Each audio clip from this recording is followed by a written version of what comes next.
berarti suatu sistem ketika suatu negara itu menguasai rakyat dan sumber daya negara lain. Jadi kolonialisme itu adalah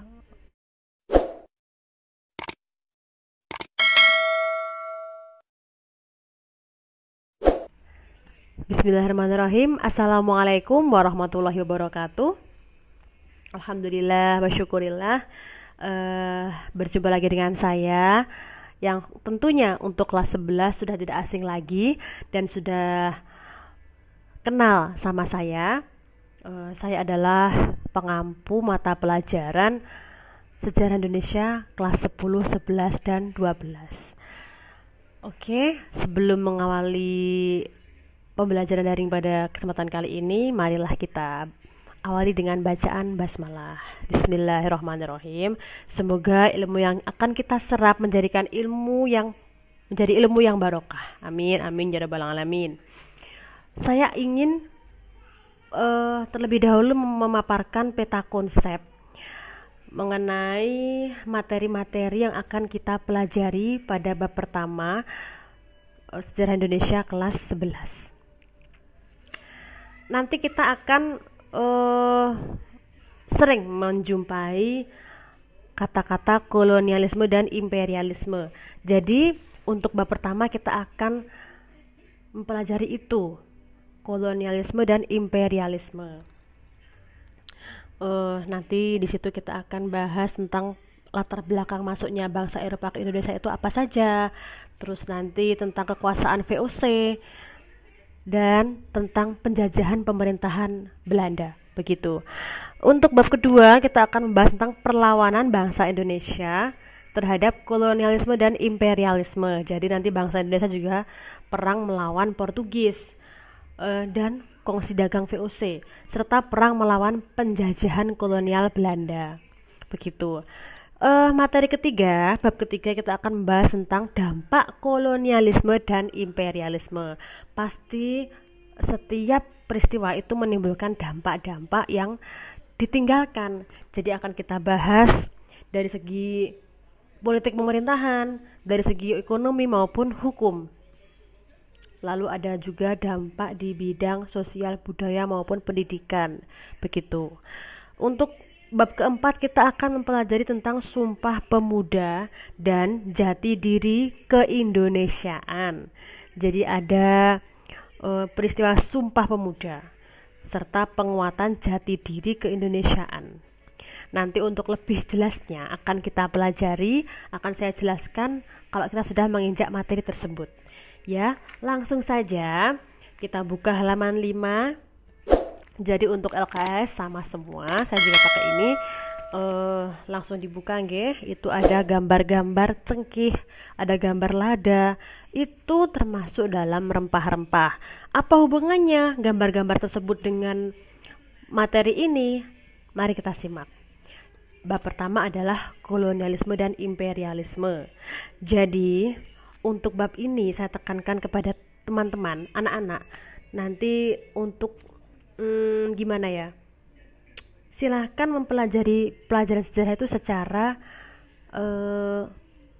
asiknya kalian tuh seperti apa gitu. Kalau saya sering menggunakan istilah-istilah atau singkatan-singkatan yang membuat saya itu gampang ingat terhadap peristiwa-peristiwa atau tentang tanggal-tanggal seperti itu. Begini, ini kita baca dulu.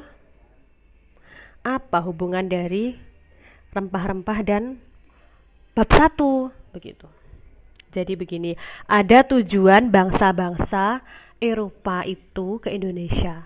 Bangsa Eropa mana saja yang ke Indonesia? Saya sebutkan yaitu Portugis, Spanyol, Belanda, dan satunya Inggris. Jadi 4 negara tersebut dulu datang ke Indonesia punya maksud tertentu.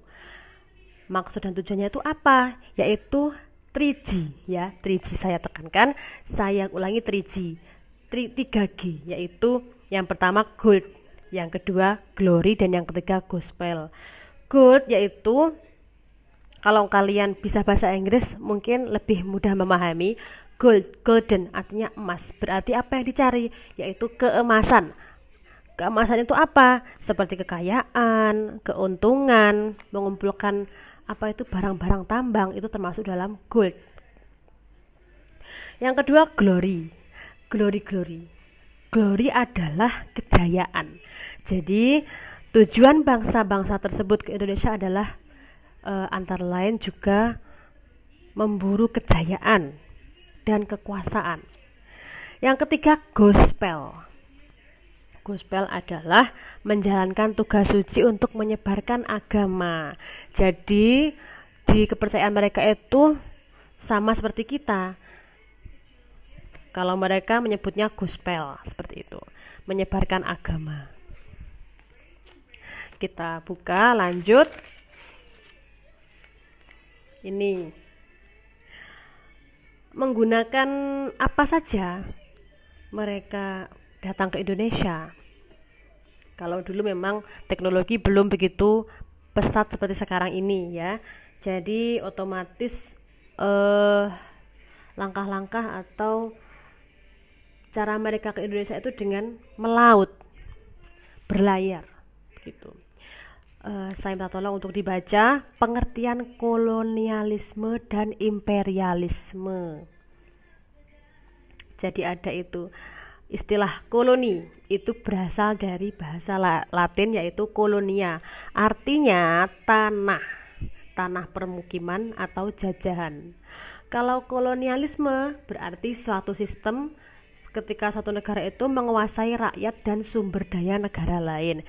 Jadi kolonialisme itu adalah menjajah dan apa itu menguasai rakyat serta sumber daya yang ada di negara tersebut, seperti bahan tambang, rempah-rempah dan lain-lain itu digali terus.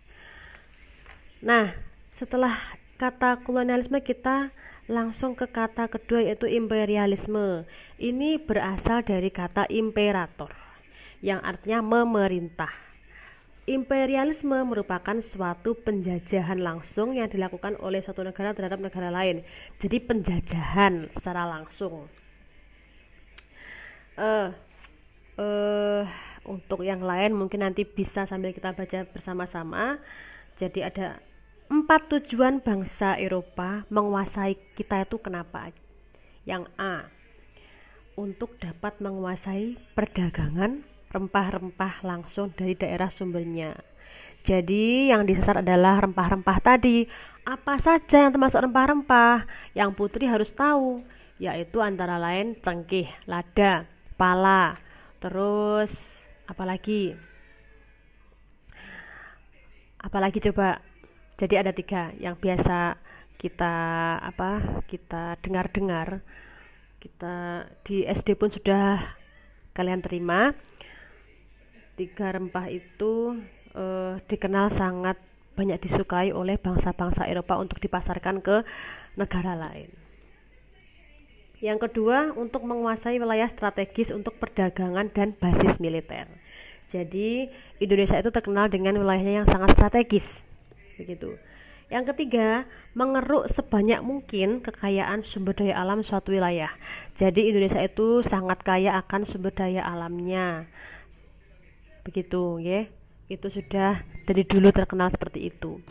Silakan bagi anak-anak yang mungkin kreatif atau ingin tahu tentang ini, silakan banyak membaca ya, mulai sekarang, karena kalau kalian banyak membaca itu tidak ada ruginya sama sekali.